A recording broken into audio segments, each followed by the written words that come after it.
You buy insurance at the post office, your package gets lost or stolen, but you're covered, right?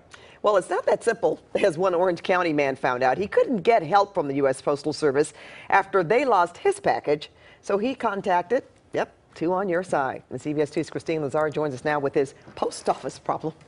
Pat and Rick, if you look online, you'll find story after story of people complaining that the post office denied their insurance claim. The reasons range from the kind of box they used to how they addressed the package. One man in Orange County thought he had a slam dunk claim, but he was told he's out of luck. Mark Azoff did what many of us have done when we send a package through the post office. He said yes when an employee asked him if he wanted insurance. It was very brief. There was no detail. It was just, do you want to take some insurance? For $4.40, Azoff purchased $350 worth of insurance for a used MacBook he shipped to Texas. So when you bought the insurance, did you think, well, if it goes missing or doesn't arrive, I'm covered? Yeah, oh, yes.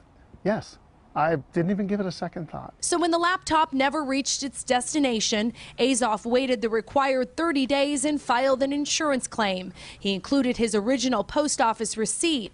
A few days later, he was sent this rejection letter. And why did they say it was rejected? I didn't provide proper documentation. Azoff says he had no idea he had to provide an original receipt for the computer. The laptop was bought 6 years ago. Thankfully, Apple was able to email him a copy. It was purchased for more than $1,000. So you got the receipt from Apple, and then you must have thought, I'm good. Easy breezy.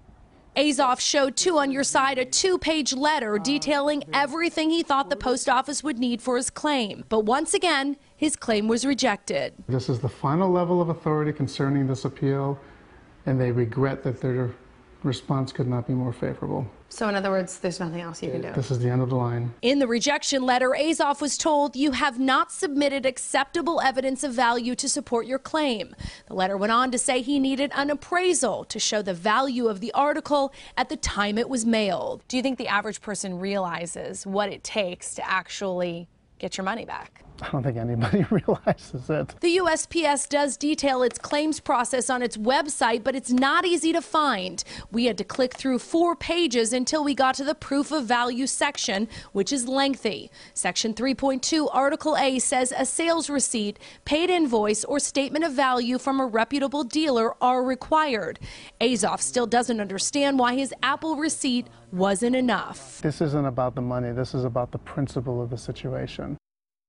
I reached out to USPS on Friday, then again on Monday, Tuesday, and again today. I was told they were working on a response as to why Azoff's claim was denied, despite the fact that he had produced a purchase receipt for the missing computer. I repeatedly remind them of my deadline, but have not yet gotten a response. So in the meantime, buyer beware.